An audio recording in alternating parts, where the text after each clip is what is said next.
Welcome to Legal 123s with ByrdAdatto. Legal issues simplified through real client stories and real-world experiences. Creating simplicity in 3, 2, 1. Welcome back to another episode of Legal 123s with ByrdAdatto. I'm your host, ByrdAdatto, with my co-host, Michael Byrd. Thank you, Bradford. As a business and healthcare law firm, we represent clients in multiple business sectors, especially healthcare. Mm-hmm. This season, we are finding common ground for our audience, regardless of your background. Our theme is leadership, where each episode we will talk about leadership from various perspectives. Now, Michael, before we bring in today's awesome guest, I have a quick question for you. Have you seen the new Barbie movie? Oh, my. We need a doctor in the house, Riley. Brad, this movie question is way too relevant for you. This is actually a current pop culture question. Thank you very much. No, I have not seen the movie. There's been much discussion in my house full of women, but we have not seen it. But I want to know, what made you ask a question about a movie our entire audience actually will know versus what you usually talk about, which is something from the 60s? And have you seen it? Well, let's slow down there. I was trying first to impress our guest today and show my cutting-edge awareness of pop culture. So thanks for recognizing it and calling it out in front of our awesome guest. I have not seen it. My daughter has seen it 2 or 3 times and loves it. I've heard all about how awesome it is. So, but I have not seen it. Okay. Well, I actually saw an article that made me think about this. This is an article about a Barbie movie phenomenon. Okay. It's called Barbie Botox. What? It's a trend on TikTok. Okay. So, Michael, maybe I'm not understanding this. Why would you want to put Botox in a Barbie doll? You're not understanding it correctly, Brad. Okay. So apparently, there is a dual purpose of getting Barbie Botox. Oh. It is injected into their necks. Now, they actually talked more scientific than that in the article, but Okay. I went with neck. Okay. And apparently, it can help reduce neck pain. Okay. First of all, I didn't realize Barbie was known for having any problems, much less neck problems. Well, fair observation, Thank but the nickname probably comes from the other reason people get it. People also get this Botox injection in their neck to have a longer looking neck. I'm afraid to ask. Did they inject? Did they have a Ken Botox injection? And where would that be? No, Brad, let's keep our 13-year-old tendencies off air. Okay. Yes. Fair observation and very funny. I knew exactly where you were going with that. Well, what is the Ken Botox? 13-year-old Michael approves. But let's switch on. Okay. Switch to another pop culture phenomenon. Have you seen the Apple TV show about Beanie Babies? I have not. No. It's called The Beanie Bubble. Okay. Stars Zach Galifianakis. Okay. No, it actually is loosely based on the true story of how Beanie Babies came into existence.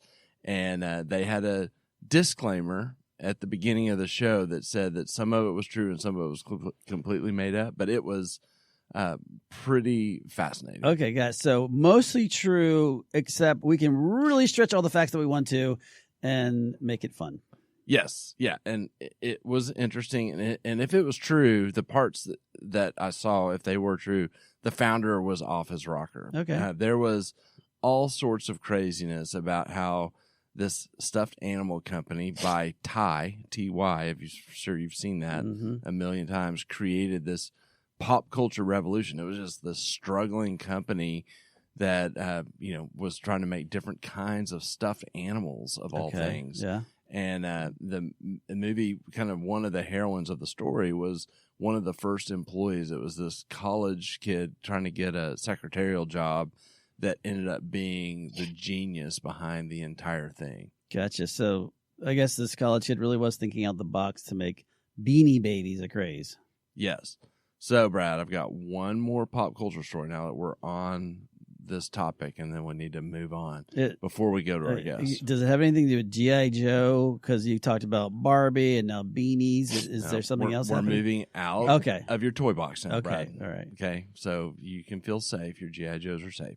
Good. Do you remember the story from back in 2015 about the dress that broke the internet because people would fight over whether the dress was black and blue or white and gold? Yeah, vaguely. I actually think one of our first seasons, you brought this up. Why you bring it up again? Yeah, we have. I believe we've talked about it before. And you and I have not agreed on what color the dress was. Mm-hmm. But there's an update. Okay. Yeah, the update is that the husband who caused the internet to go broken and for this dress to go viral, because this dress was for he and his wife's wedding back in 2015. He's found himself in a little trouble. Yeah, well, he did marry some shape-shifting lady that can go from a black and blue to a white and gold dress, so of course he's in trouble. Did his 5 minutes of fame go to his head or something like that? I don't know about that, Brad. He was charged with attempting to kill his wife. Wow. Okay. That got dark real quick there, Mike. I hope his wife is able to shapeshift away from him and she's okay. Anything else you want to discuss to help bring down the show before we bring on our awesome guest? Yes. Don't ever call me Mike again. Mm-hmm. Number one. I thought you'd like that. Yes. No, I think I'm good. Let's just understand that not all things in pop culture are fairy tales, Brad. Your toy box is magical, but the real life is sometimes messy. Okay. Okay. Let's bring on our guest. Yes. Today, we have back for the third time, longtime friend, Terri Ross. Terri is the founder and co-CEO of the Apex platform and CEO of Terri Ross Consulting. She is a renowned practice management consultant, international speaker. She has her own podcast, In Touch with Terri, that we've been on a few times. Mm-hmm. Speaking of you breaking the internet with the sound, I'm so sorry. And an OG of the aesthetic space. Terri, welcome. Hey guys, how are you? So good to be back. Thank you so much. Yeah, always love to shoot the shit with you guys. Yes, we love having you on too. And Terri, I guess to really jump into today's show, I want to just get in there right now and figure out: were you part of the Beanie Baby craze or the Barbie craze? Does that miss you? Well, clearly, hence the pink shirt right now. I was such a good segue. Who knew?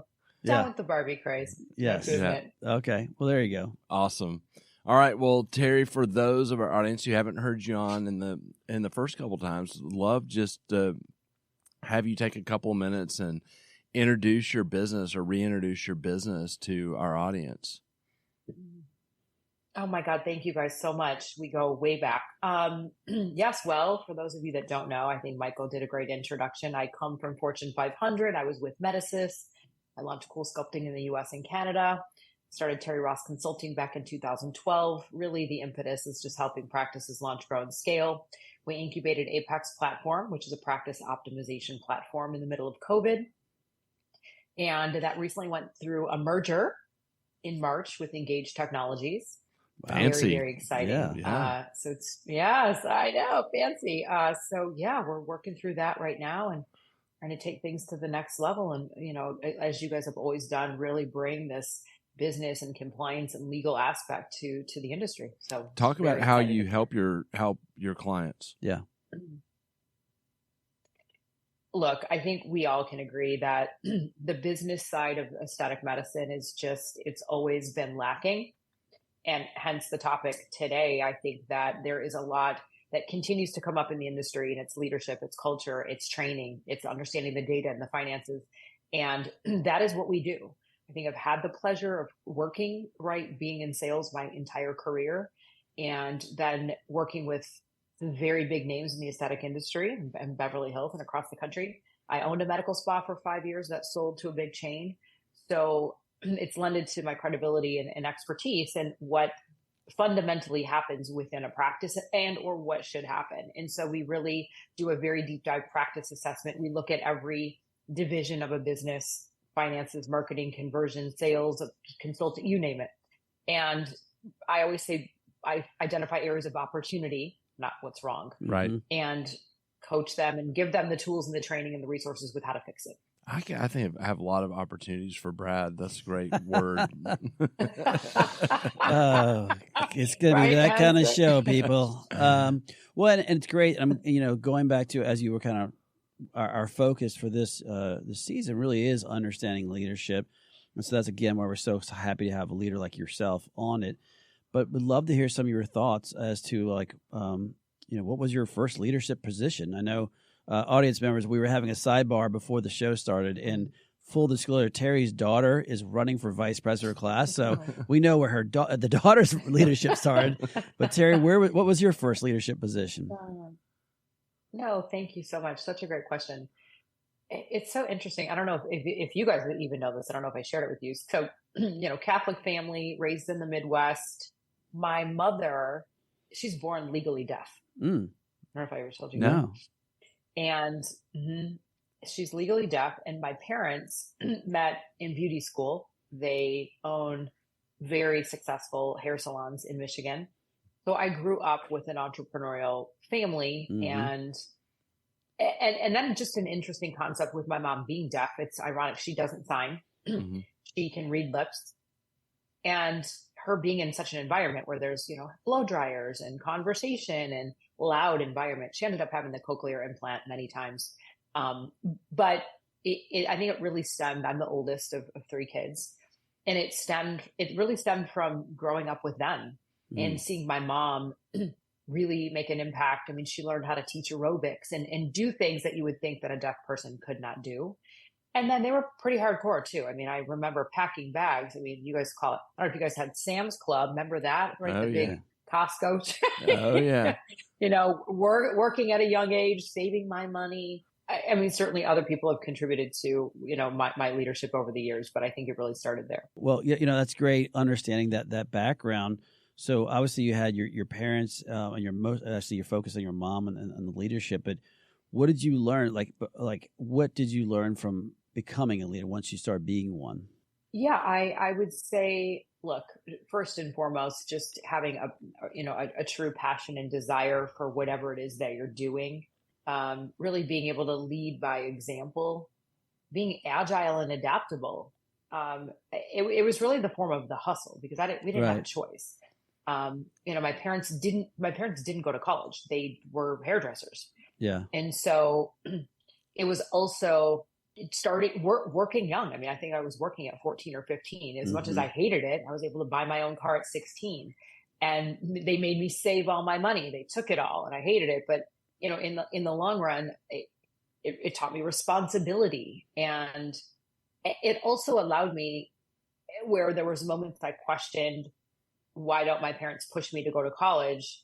Because they didn't. And I had to really kind of navigate those waters and figure it out for myself. And I wanted something bigger and better. And even though they were successful, I wanted more, but they pushed me with those, I think, just the morals we grew up with, the moral compass. It's almost like you learned a hustle leadership style from an early age. Yeah, I did. I definitely did. And did you feel like that influenced you, like in school as well? Did you have a? Yeah, I mean, I was captain of the cheerleading squad. I played softball, and I was very athletic. I also, right, you guys aren't be no surprise. Like, what you see is what you get with me. Like, there's just no bullshit. I'm very transparent. Like, I go after what I want, but I have worked very hard to earn that. It wasn't always easy. Yeah. For sure. Did you have, besides your mom, other people who you can look back at and say, oh, this person mentored me for this or that you can say, well, I learned a lot from them as you were leaving college joining other organizations? Yes. Gosh, I look, when I got promoted to my first director position for a company called EMD Serono, which was based in Boston. It's a big endocrinology company. I had 20 states, literally over $20 million. And I was the rep who got promoted into that region at 32. And I had a guy, his name's Mo Olivier. He lived in Rhode Island. He had a PhD, and the company actually hired him to coach me in leadership, to taking on this big, huge role. And to this day, he's in my life. He's like a father figure, grandfather figure to me. Because I ended up having to fire that entire team and start over. And they were people that were my peers. So I was thrown into very difficult situations fast, and yet being responsible for a $20 million region that I had to continue to, while I proved myself as the account manager, Right. how was I going to step into that and lead other people? So you were, okay. You were 32 at the time when all this happened? That's amazing. Yes. So tell, like, how did you, well, first of all, how did you recognize that you needed to get rid of your team? And like, how did you, from a leadership perspective, how did you go about kind of identifying that and then, taking the steps to make that bold change? Yeah. We were selling human growth hormone to pediatric endocrinologists with kids that had a short stature. Mm-hmm. So we all called on children's hospitals. So the regions and the territories were large, very different than an aesthetic territory. And I think I loved this topic so much because I think sometimes being a female and in what was a very male dominated space, I have had to really work hard and prove myself and have the misconceptions. Oh, she's blonde and she's, bimbo. Fuck, what do you say? F that. But, shake my hand like that's not who I am. And I've worked really hard to, again, prove my worth. And so I think my success as being a rep, managing the territory, I could lead by example and say that this is what really works. And for those of you that are subpar in your sales goals, why? Mm-hmm. And there was also a lot of drama and naysay and he said, she said, and why did she get promoted and all of that. And I think see that. And I just said that I wanted the job. I mean, I was striving to earn a management director position, but I was not willing to settle for mediocrity, not if it was going to be under my responsibility. So it was what we did, and it was the best thing. And I still do it to this day. I worked with Mo, and one of the things that we did, we can talk about personality tests, but how would I manage a region of people when they don't really know me Mm-hmm. as a human being? Right. Mm-hmm. They might see me hitting goals and making money, but they don't know who I am. And so he formulated a list of questions, very raw questions, like, what makes me happy? What makes me mad? Like, how do I like to be worked with or communicated with? And there was a whole host of questions. And we went to a hotel for 2 days. And it was almost like trial by fire. I stood up in front of a room as vulnerable and raw as I could be. They got to ask me anything that they wanted. And what it did was it almost just like, we all got naked with each other, really. We peeled back the onion to say, like, this is exactly who she is and who she's not. Mm-hmm. So at the time we left, them having the ability to work not just for me, but with me was like, God, we believe in her. And, now we understand there's no gray area. Yeah. That was just something that has resonated with me my whole career. That's a very powerful story. So it just thinking through that, was that the day in which you realized that you did have to terminate all these people? Was that one of your worst leadership experiences, or were there other individuals you can point to that you worked under that was horrible too? Yeah. I mean, that was definitely one. It was, again, coming into something new and having to do that and then rebuild the team. Right. On one hand, it's exciting that you get to hire people that are going to support you from the get-go. It was another to feel the stress of a big number mm-hmm. in a very, very large organization, where I've probably sacrificed certain things in my personal life for that. But that was one of them. And the other very impactful story in my life was that prior to me getting the director position, before I got it, there was a different manager that I reported to, an African-American woman who did not come from the medical space at all. She came from managing in a different environment. And it was a racial issue that she had with me. Even though I was literally, surpassing my goal, 10% of plan, all the clients, everything was there. My reviews were bad. And I struggled with how do I handle it. And it was a jealousy thing and whatever her reasons were. And I remember being at a big national sales meeting And it was very close. I always stepped up to take on additional initiatives and projects and work conferences. The company was based in Boston. I was here in LA. And they were like, why is Terri so quiet? She's never quiet. I just kind of kept my head down and minded my own business. And I remember it was like a cocktail event at night. And the CEO at the time said, can I just pull you aside? And at that point, I thought I really had nothing to lose, because I was either going to quit or just speak the truth. And everyone knew. So I did. I just said what I had to say.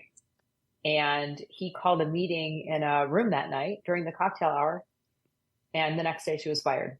And a week later, I got her job. I got the job.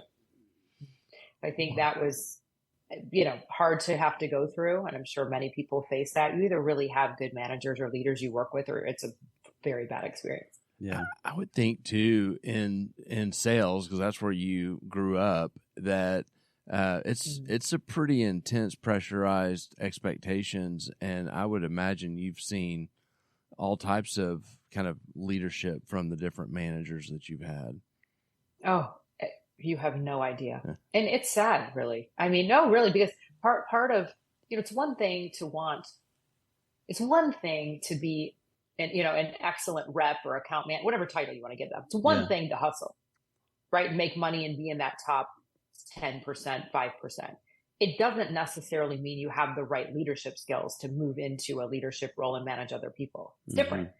And I've been super blessed that I would always try real hard to let my team know, if money motivates you and you are happy doing that, amen, you should stay there, right? But if you want to excel, but it's a different thing. You take 2 steps back. You don't make as much money. You don't.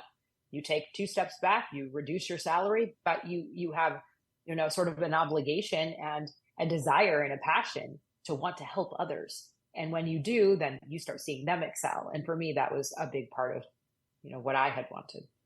And then you see people, again, when we're talking about the ride-alongs, they're riding along your car, but not contributing to anything that's going to help you grow in your business. Yeah. And I think, obviously we can tell your leadership style, as Michael said, is the hustler, which is so true, as we know you so well. But, taking a kind of step back for our audience and really, again, you have this great history of being in the aesthetic market and being a leader in the medical aesthetic industry. What are some of the areas of concerns that others should be mindful of that is often missed, that you think, this is something as a leader of your organization, this is what you should be concentrating on? Oh, I love that question. If you've never listened to Brené Brown, right, there's strength and vulnerability. Yeah. And I think that it's really important trait to have, really being, lean into that.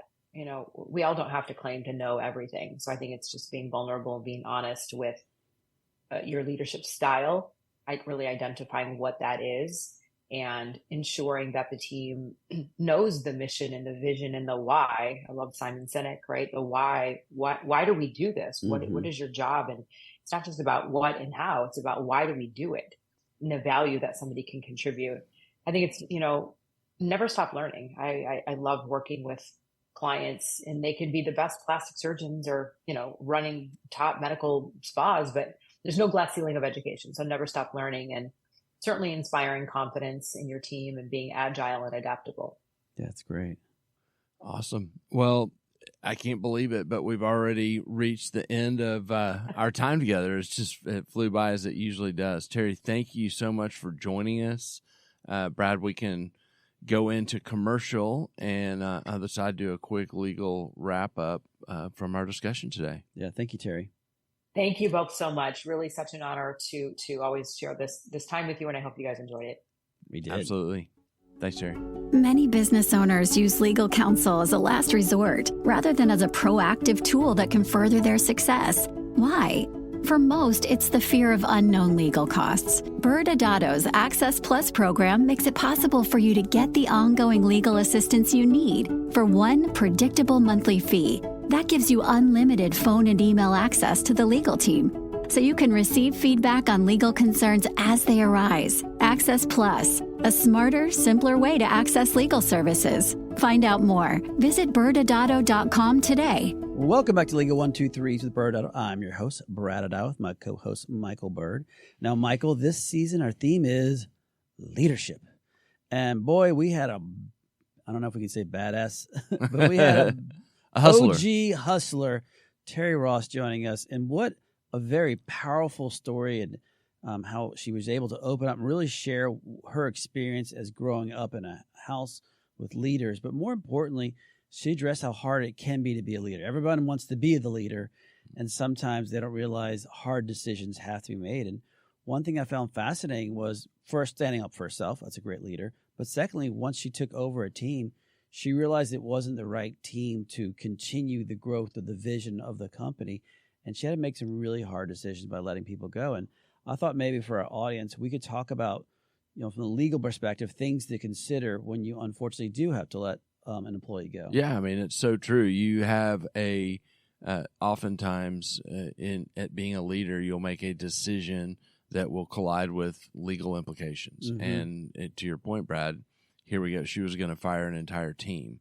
And if once you have your own team, there's an employment side of it of hiring in the right way and developing your processes to recruit and make sure you get the right team in. But she didn't have that choice here. Yeah. So then it comes down to firing. And, there's any number of considerations when you start to go down that road. First and foremost, you have to figure out, do the employees have employment agreements? Yeah. And they may very well. These were sales people. And so there's implications that go with that. And then for the company, I'm sure they have an employee handbook. Oh, absolutely. And, is there processes that have to be filed or followed on that front? Filed. Yes.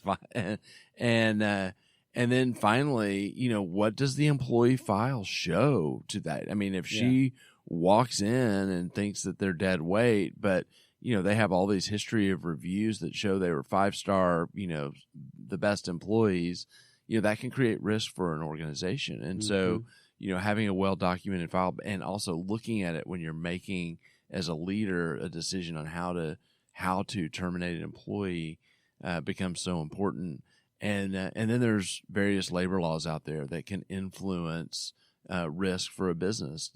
If someone's in a protected class, that can create some risk as well. Yeah, and I think the last piece I'll add to that, all great points, is if you do, once you figure all those things out and then you do decide to terminate or separate from this person, what do you do at that moment? Do you just let them go? Do you say, because of all these state laws or federal laws or protected class, or you enter some type of severance agreement to help kind of buy them out of that employment agreement, at the same time buy yourself some protection? So there's a lot of processes that you have to go through as a leader, not just to pull the trigger, but to think through each one of those steps before you get there.